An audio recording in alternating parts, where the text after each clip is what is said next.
오늘 저와 여러분은 그럼에도 불구하고 감사한 일들을 생각해 보면서 우리 인생에 감사할 일이 무엇인가를 생각해 보는 것이 오늘 설교의 내용입니다.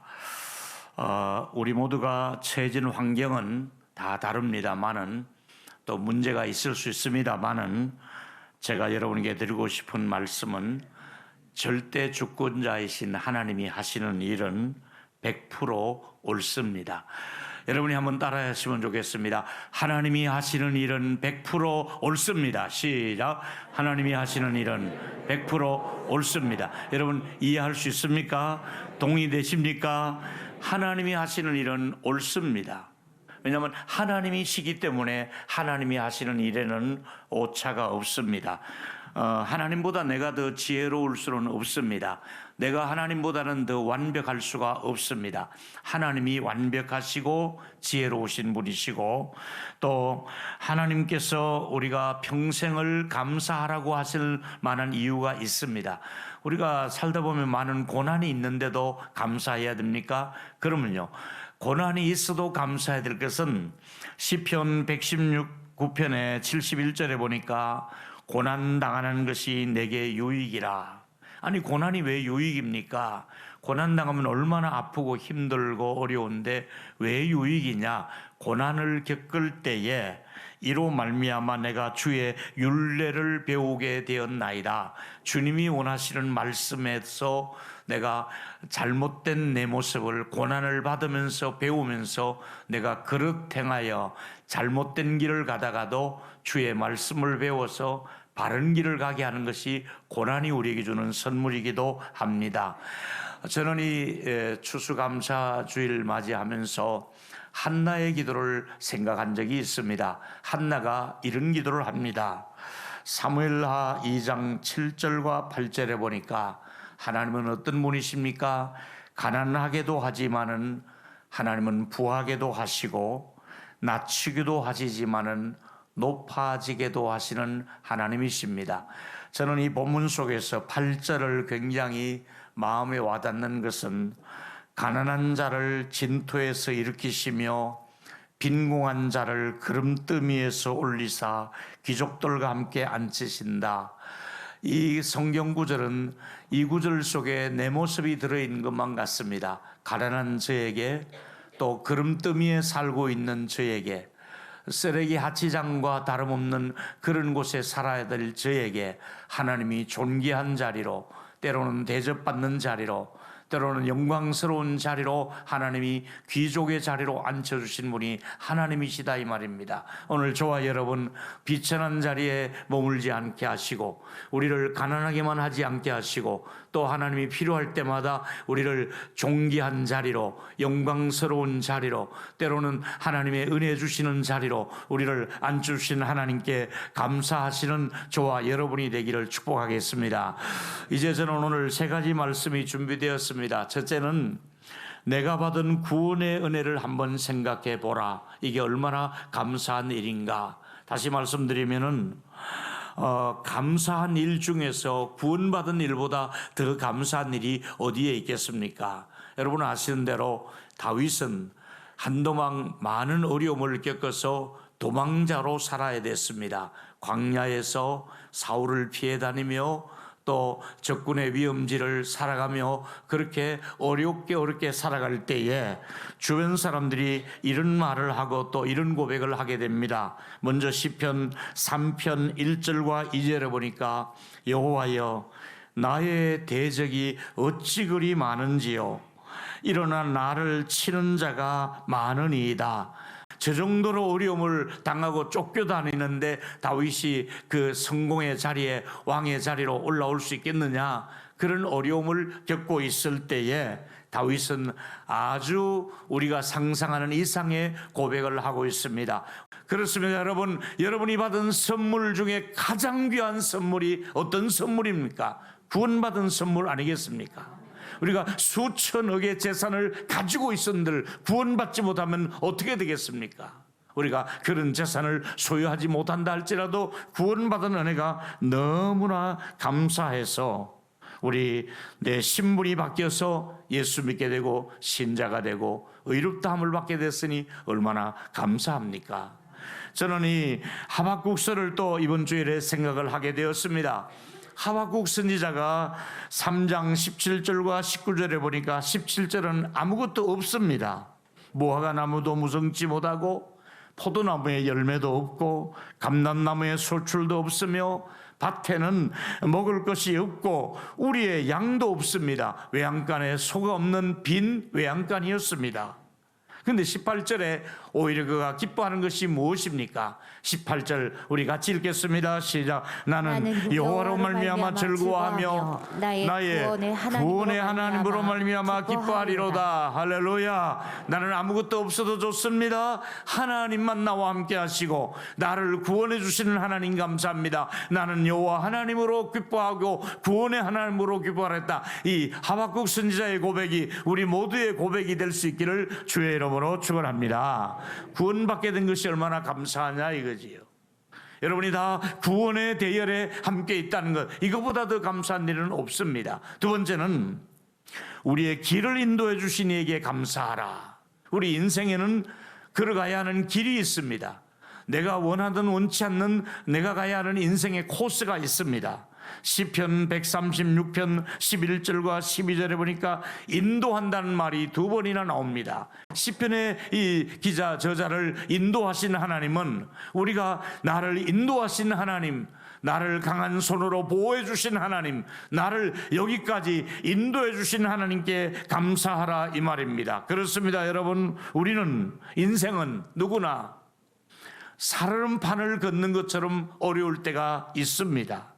그때마다 하나님이 나를 평생 동안 인도해 주신 은혜를 감사하자. 이 추수감사주일에 여기까지 나를 인도해 주신 은혜를 감사하자. 여러분, 잠언 16장 9절에 의하면 사람이 마음으로 자기의 길을 계획할지라도 그의 걸음을 인도하시는 분이 누굽니까? 하나님이라고 말씀하고 있습니다. 여러분의 인생의 걸음을 이 농원구에 와서 사시도록 또 우리 동일교회를 출석하도록 여러분의 마음과 달리 걸음을 인도하시는 분이 하나님이 이곳까지 날마다 인도하고 계시는 줄로 믿습니다. 그 마음을 주시고 걸음을 인도하시는 분은 하나님이라고 말씀하고 있습니다. 우리가 지금 제자훈련 하다 보면 양육반이라는 반에 들어오면 여러분 오확신, 구원의 확신 뭐 등등 있습니다마는 용서 사죄의 확신이 있습니다마는 그 중에 하나가 인도하심의 확신이라는 게 있습니다. 하나님이 우리가 가질 확신 가운데 하나가 하나님이 내 인생의 코스마다 인도하신다.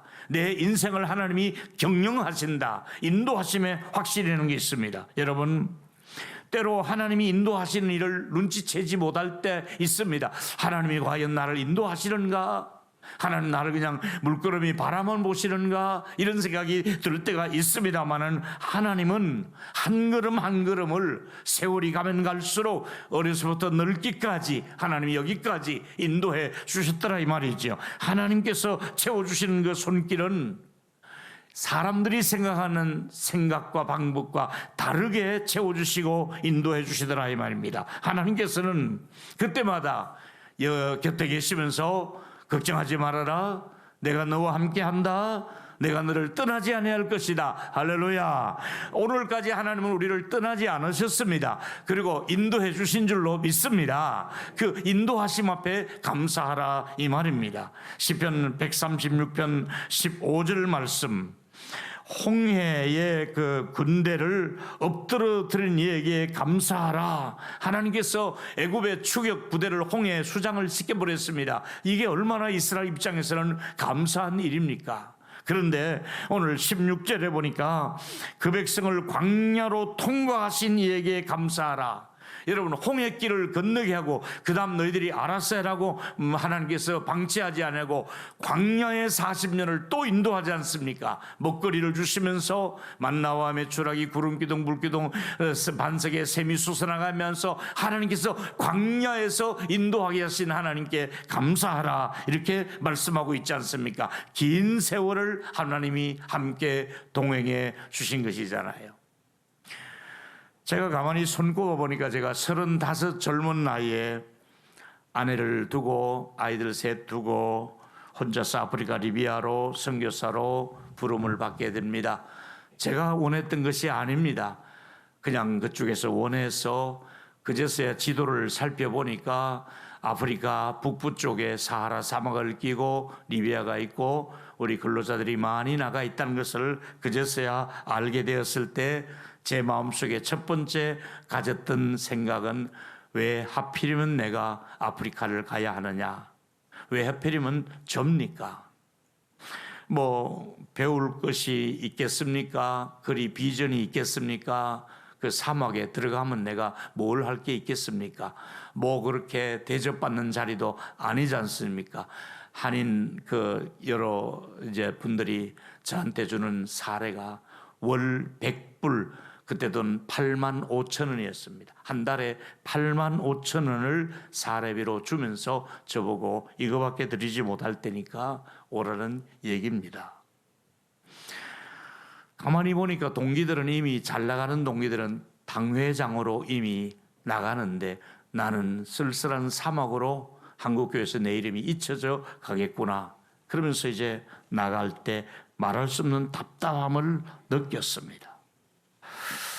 근데 가만히 뒤돌아보니까 하나님은 그 길을 나를 인도하셨고 그 가운데서도 함께 하시면서 우연이 아니라 나는 가고 싶지 않아도 갔지만은 하나님은 퍼즐을 맞춰보니까 아름다운 일을 하나님이 진행하고 있었습니다. 처음 갈 때는 내가 왜 여기를 가야 하는가? 내가 왜 이 고생을 해야 되는가? 남들에게 제가 아파서 많이 고생했잖아요. 여러분께 자주 고백했듯이 제가 사막에서 맹장이 터져서 맹장이 터진 줄도 모르고 몇 달을 울면서 그렇게 돌아다녔잖아요. 그 쓸쓸한 사막 가운데 늘 헤매고 다녔네. 그렇게 많이 울었습니다. 35세 나이에 그러고 다니다가 또 세월이 훌쩍 건너뛰어서 제가 이제 다시 35년을 동일로교에 와서 개척해서 여기까지 와서 돌아보니까 하나님의 말할 수 없는 그런 신비하신 하나님의 만남을 제가 고백하지 아니할 수 없었습니다. 그곳에서는 아무 내게 소득이 없는 것 같고 내게 유익이 없는 것 같고 내 혼자 그렇게 사막에서 고생을 해야 되는 것만 같았고 이렇게 생고생을 내가 해야 되는가 이렇게 생각하고 터진 맹장을 끌어안고 한국에 들어와서 수술했는데 한편 제가 만약에 그 땅에서 수술을 받았더라면 제가 오늘 여기 서 있겠는가? 이미 한국의 보건소보다 조금 더 조금 실력이 낫다 할까요? 그런 병원에서 이 40일을 들러붙어 있는 맹장을 다 제거하고 나를 살릴 수 있으니까 한국의 최첨단의 병원에서도 나를 40일을 병상 침대에 눕혀놨는데 너무나 감사한 것이 어저께 제가 다니엘 기도회 아프리카에 선교사님이 나가서 사고로 돌아가시고 그 부인 되는 분이 간증할 때 제가 뒤에서 얼마나 많이 울었는지 모릅니다. 내가 만약 하나님 저곳에서 저렇게 나도 끝났더라면 하나님 이 어린 아이들과 아내가 얼마나 고생했겠는가 또 동일로교회가 있었겠는가 하나님은 그렇게 인도하신 거예요. 그중에 제가 가끔 말씀드렸습니다마는 우리 이경구 장로님 총각이었습니다. 그리고 대우에서 일을 하시면서 제가 이제 주일날 그 교회로 설교하러 갈 때가 되면 어김없이 아침에 와서 저를 차를 태워서 예배 드릴 수 있는 현장까지 데려주시고 예배 드리고 나면 저를 또 숙소까지 데려다 주는 일을 하시고 조금 하시다가 이제 귀국을 하셨습니다. 난 그걸로 끝난 줄 알았습니다. 어느 날 보니까 두 아들을 데리고 김승혜 권사와 함께 우리 교회에 오셔서 이렇게 또 저희 교회를 섬기며 여러분 이 건축할 때에 이종화 장로님 수고 많이 했습니다만 실질적인 기술적인 모든 일에는 우리 이경구 장로님이 전체를 맡아서 관리해 주시지 않습니까? 그리고 장로님으로서 얼마나 잘 섬기고 있습니까? 아무것도 리비아에 가서 얻은 것이 없는 줄 알았는데 하나님은 다 길을 걸을 때마다 예비하시고 만나게 하시고 또 좋은 사람을 하나님이 옆에 연결시켜 주시고, 하나님은 절대로 하나님이 하시는 일은 100% 옳은 일입니다. 한 번 더 따라합시다. 하나님이 하시는 일은 100% 옳습니다. 나를 인도하십니다. 아멘 할 수 있습니까? 하나님 인도하시더라 이거예요. 그래서 여러분 같이 한번 또 읽읍시다. 시편 136편 23절과 24절이지요. 우리를 어디에서 인도했습니까? 비천한 가운데서도 기억해 주신 이에게 감사하라. 그 인자하심이 영원하다. 또 24절은 우리를 대적에서 건지신 이에게 감사하라. 하나님께서 우리가 얼마나 많은 대적들이 우는 사자처럼 우리를 삼키려고 하고 넘어뜨리고 하는데 그들에서 건져주시는 이에게 감사하라. 저는 시편 136편 25절과 26절은 이미 지난 맥주 감사절에도 이 말씀을 드린 말씀입니다. 제가 참 마음에 와닿는 구절이 이 속에 있습니다. 같이 25절을 씁니다. 시작. 모든 육체에게 먹을 것을 주신 이에게 감사하라. 그 인자하심이 영원함이로다. 하늘의 하나님께 감사하라. 그 인자하심이 영원함이로다. 올 한 해도 먹거리를 많이 주신 하나님께 여러분 잡수시고 것 다 잡수셨잖아요. 여러분 못 먹은 게 뭐가 있습니까? 여름이면 여름 음식, 겨울이면 겨울대로 별의별 걸 다 먹었습니다. 우리에게 이 먹거리가 이렇게 많은 나라는, 이렇게 먹거리가 좋은 나라는 우리나라밖에 없습니다. 원래 맛있는 거 많이 먹을 수 있도록 은혜를 주신 우리 하나님께 감사 박수를 한 번 더 하겠습니다. 할렐루야. 또 여러분 중에 정말 먹고 싶은 거 있으면 저한테 얘기하시면 날 잡아서 제가 대접하겠습니다. 우리가 먹고 싶을 때마다 하나님이 먹을 것을 주셔서 얼마나 감사합니까? 오늘도 떡을 얼마나 맛있게 해놨는지 모릅니다. 떡을 또 가져가 드시면 되고 점심도 드시면 되고 얼마나 좋습니다. 오늘 또 고기까지 주신다 그러지 않습니까? 살아오면서 절망스러운 순간이 있습니다마는 감사하면은 그 절망이 물러가는 해독제가 됩니다. 감사하면은 해독제 역할을 합니다. 감사할수록 행복할 수 있습니다. 감사해야만이 더 좋은 감사할 일이 생겨날 줄로 믿습니다. 내년 추수감사주일에는 더 감사한 일이 여러분 가정마다 자녀들에게 넘쳐나게 되기를 축복합니다. 아멘한 분들에게 그대로 될지어다. 감사한 일은 표현할수록 감사한 일이 많아집니다. 제가 또 하나 드리고 싶은 말씀은 용서받고 또 용서받은 것을 감사하라. 우리가 받은 용서가 보통 감사할 일입니까? 시편 103편 10절과 12절입니다. 우리의 죄를 따라 우리를 처벌하지 아니하시며, 할렐루야. 우리 죄를 처벌한다면, 죄를 지은 그대로 우리를 처벌한다면 여러분 어떻게 하시겠습니까? 허물의 사함을 얻고 그 죄에 가리움을 받은 자가 복이 있도다. 여호와께 정죄를 당치 않는 자가 복이 있다 그랬으니까 여러분 우리의 죄를 그대로 갚지 아니하시고 죄를 처벌하지 않는 하나님께 감사하라. 동이새에서 먼 것처럼 우리 죄를 멀리 옮기셨으니 감사하라. 여러분 옆 사람 말씀하십시오.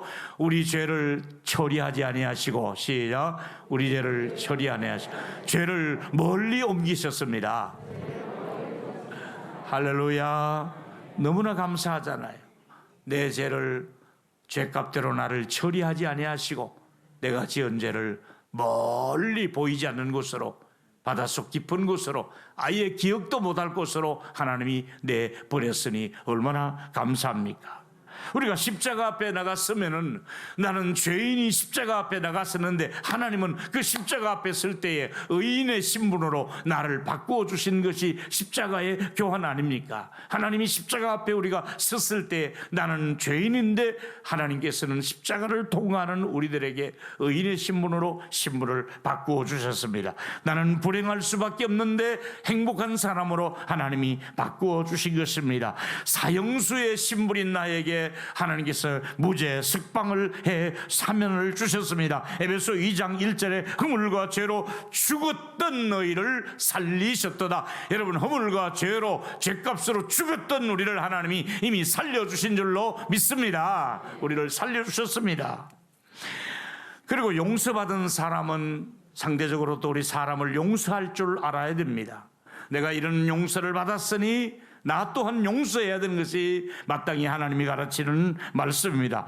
여러분이 지금까지 살아오시면서 여러분을 괴롭혔거나 여러분을 힘들게 했거나 여러분의 마음속에 상처를 주었거나 손해를 줘서 용서하기 싫은 사람이 있을 수가 있습니다. 가까운 사람임에도 불구하고 용서가 안 되는 사람이 있을 수가 있습니다만은, 여러분에게 고통을 준 사람, 주님이 나를 용서해 주신 것처럼 나 또한 그분을 용서하라. 나를 용서하고 또 용서한 것처럼 나 또한 그분을 용서하고 또 용서하라. 이것이 성경의 메시지인 것입니다. 여러분, 누가 예수를 닮은 사람입니까? 용서하는 사람이 예수님을 닮은 사람입니다. 누가 예수를 잘 믿는 사람입니까? 용서하고 품고 가는 사람이 예수를 잘 믿는 사람이라 할 수가 있습니다. 여러분, 용서하지 못하면 공동체가 불편합니다. 가족이 불편합니다. 가족 안에서, 공동체 안에서, 셀 안에서, 성가대, 교사들, 우리 모든 소그룹에서 용서의 이 용서가 있을 때, 이 용서가 녹아내릴 때마다 우리 공동체는 새로운 생명을 가지고 용기를 가지고 회복을 할 수가 있는 것입니다. 오늘 5가지 정도 감사하는 마음이 있었으면 좋겠습니다. 첫째로, 오늘까지 인도하시고 보호하신 은혜를 감사합시다. 아멘 하시고요. 오늘까지 인도하시고 보호해 주셨으니 얼마나 감사합니까? 일할 기회를 주셔서 지금까지 직장을 다니는 분도 감사하고, 또 직장은 안 다니지만 교회를 할 수 있는 은혜를 주신 것을 감사하고, 또 가정에서 일할 수 있는 은혜를 주신 것을 감사하면서, 직장에서 일을 해도, 교회에서 일을 해도, 가정에서 일을 해도 일할 수 있는 기회를 주신 하나님께 감사하시기를 축원합니다. 세 번째는 은혜의 말씀을 매주일마다 주시고 우리에게 믿음을 주시고 또 용서받은 은혜를 감사하시면서 우리 주일마다 말씀 받는 것을 감사하고 예배드린 것을 감사하고 믿음으로 살아온 것을 감사할 수 있는 저와 여러분이 되기를 바라겠습니다. 그 다음에 또 하나는 기도할 남은 시간이 있다는 거. 이제 오늘로 우리 인생이 끝나는 것이 아니라 그래도 얼마간 남은 기간에 내가 기도할 수 있잖아요. 자녀를 위해서, 후손을 위해서, 교회를 위해서, 담임 목사를 위해서, 내가 맡은 일을 위해서 기도할 수 있는 시간을 주신 하나님께 감사하시기를 바랍니다. 우리 한번 크게 따라합시다. 기도할 수 있는 시간이 있어서 감사합니다. 한 번 더, 응답받을 기회를 주셔서 감사합니다. 아멘 할 수 있습니까? 그리고 올 한 해를 지낸 동안에 내가 가장 감사한 일이 무엇인가? 올 한 해 내가 가장 감사한 일이 무엇인가? 여러 가지 개인적으로 여러분에게 감사한 일이 있을 수가 있습니다. 오늘은 남다르게 하나님, 이런 일이 내 안에 정말 올 한 해 동안 가장 감사한 일이 이겁니다 하고 고백을 찬송 부르면서 할 수 있게 되기를 바라면서 이제 결론은 이렇습니다. 오늘 추수감사주일에 내가 감사할 일이 무엇인가? 3가지였습니다. 첫째로, 내가 받은 구원의 은혜를 평생 감사해야 되겠습니다. 평생을 구원받은 감격이 여러분 사라지지 않게 되기를 축복합니다.